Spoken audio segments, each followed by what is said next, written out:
Assalamualaikum semua. Kembali lagi dengan Bu Anas untuk melanjutkan pembelajaran mengenai perkembangbiakan hewan. Seperti biasa, silakan teman-teman berdoa terlebih dahulu. Di pertemuan sebelumnya, Ibu sudah menjelaskan mengenai perkembangbiakan hewan secara generatif atau kawin. Teman-teman masih ingat kan, perkembangbiakan secara generatif harus melakukan pembuahan. Nah, kali ini kita akan belajar mengenai perkembangbiakan vegetatif atau tak kawin. Perkembangbiakan ini tanpa melalui proses pembuahan loh. Kemudian, bagaimana caranya? Perkembangbiakan hewan secara vegetatif memang tanpa melalui pembuahan, teman-teman. Umumnya dialami oleh organisme-organisme tingkat rendah. Keberadaan hewan di dunia ini sangat banyak, sehingga Allah menciptakan berbagai cara agar makhluknya tetap hidup. Karena tidak melalui pembuahan, adapun cara berkembang biaknya, yaitu dengan tunas, dengan fragmentasi, membelah diri, dan partenogenesis. Nah, sekarang kita simak penjelasannya satu persatu ya.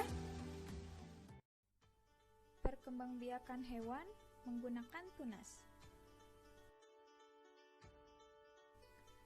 Tunas tidak hanya terdapat pada tumbuhan loh. Hidra juga memiliki tunas untuk berkembang biak. Hidra biasanya hidup di air tawar dan hanya memiliki panjang tubuh sekitar 10 mm dan hanya bisa dilihat dengan menggunakan mikroskop. Hidra berkembang biak menggunakan tunas. Pada tubuh induk akan tumbuh calon anak berupa tunas. Dia akan terus bertumbuh dengan menempel pada induknya hingga dewasa. Setelah dewasa, dia baru melepaskan diri dari tubuh induknya dan menjadi individu baru.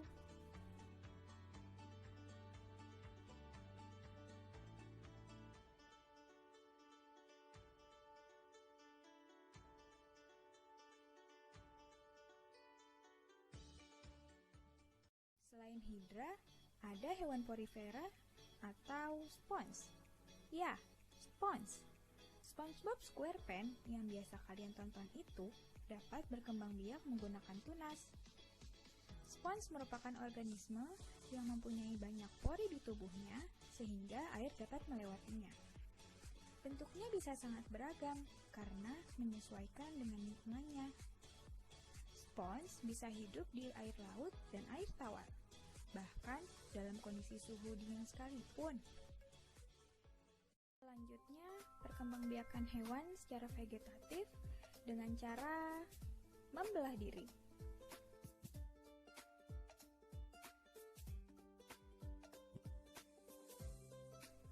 Amoeba adalah contoh hewan yang membelah diri.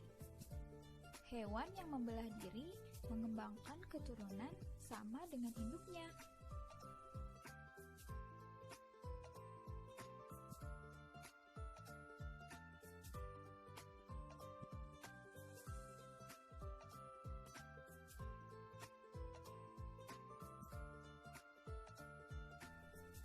Proses membelah diri yaitu dengan membelah inti sel. Kemudian cairan dan dinding selnya membelah.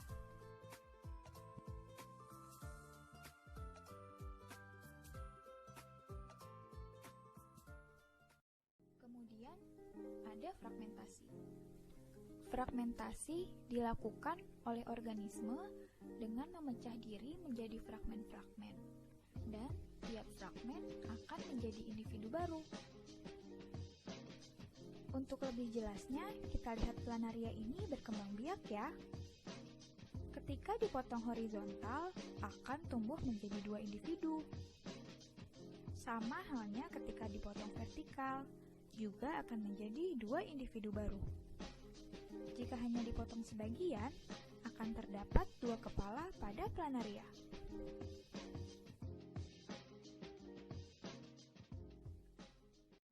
Yang terakhir nih, adalah partenogenesis. Partenogenesis adalah perkembangan embrio atau bakal bayi tanpa proses pembuahan.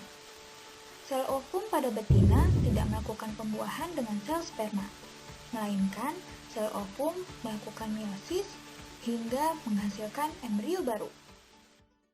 Tahun 2005 dan 2006, terdapat 2 jenis komodo betina diisolasi dari komodo jantan di sebuah kebun binatang dan mengalami partenogenesis. Kemudian, ketika komodo berada di alam bebas dan tanpa ada komodo jantan, komodo tersebut bisa mengalami partenogenesis yang menghasilkan komodo jantan untuk bereproduksi kembali. Selain komodo, hewan seperti kutu daun, beberapa jenis lebah, dan kutu air berkembang biak dengan cara partenogenesis.